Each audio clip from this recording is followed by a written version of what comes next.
Work and Pensions Secretary Liz Kendall says she wants to end the focus on policing benefits and stop blaming people who claim them. So here's the big debate on Jeremy Vine. I know that's not him. Should people on benefits stop being vilified? She accused the former Tory government of using divisive language instead of offering support.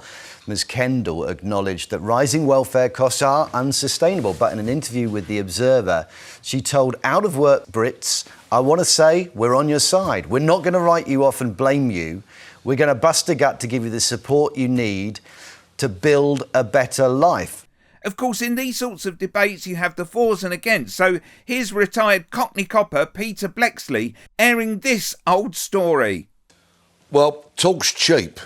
Reaching out to people who have got into a spiral or a cycle of living on benefits is going to be somewhat more expensive, I would say, but is what is actually needed. I went to a retirement do for a couple of friends of mine who were both teachers a couple of weeks ago, and it was astonishing engaging with so many teachers who were telling the story of parents in school saying to their children, "Don't worry about school, you'll get benefits." Now here's Marina Purkiss with a much more nuanced and considered take on the matter. Look, we've had this with the Conservative government. We've had this approach where it's all punitive and they're vilified. And what have we had? What is the result of it? The biggest number, the last Parliament saw the biggest number of economically inactive people. So all of that vilifying and using it as a device to try and divide us doesn't work. And also, if you've ever been on the receiving end, personally, like if someone's telling me I'm useless, you're a failure, you're this, you're that, you're a scrounger. Like, it's a bit of a self-fulfilling prophecy. I think this approach, yeah, it's a bit softy, wishy, like soft and touchy, whatever. But actually, sometimes I think it's a better approach because also, you've got to bear in mind the social contract is broken. We've got stagnant wages since 2006. Work doesn't pay. The system we've got at the moment is punitive, so that if you work above a certain amount of hours, you get benefits taken away from you. That all just needs to be reformed. And so I think this is a really good start point because they're actually looking, what Liz Kendall's looking to do here is job centres at the moment spend so much of their time monitoring, like, should you be getting your payments, and actually withdrawing or holding or whatever.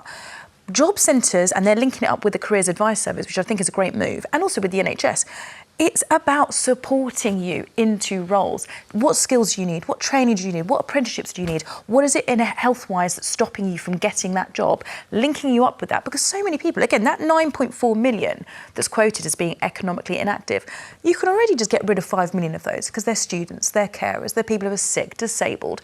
I think it's the rest. I think it's about the 4 million, and we need to figure out what is it? Is it this spiral that Peter was talking about, that it's like become a lifestyle choice, which is really sad? And for those people, we need to motivate them, going, hey, we're going to help you. This is what you're going to do. We're going to motivate you, and we're going to make sure there are jobs for you that can give you progression. Do you believe what Peter's saying, that there is a generational, there are people who generationally have said, no, this is our lifestyle. We will stay on benefits. 100%, and it's really sad. But of course, I believe they are in the minority, but there are always going to be people who are feckless, and they don't want to work, and again, but what is the point? If you're going to work, you're eking out a living doing a job that you hate, that's got no career prospects, to only just about exist, then I understand why they might feel like that, and so that we need to address as well. Of course, the changing dynamics of the workplace with automation and AI also need to be considered alongside this matter.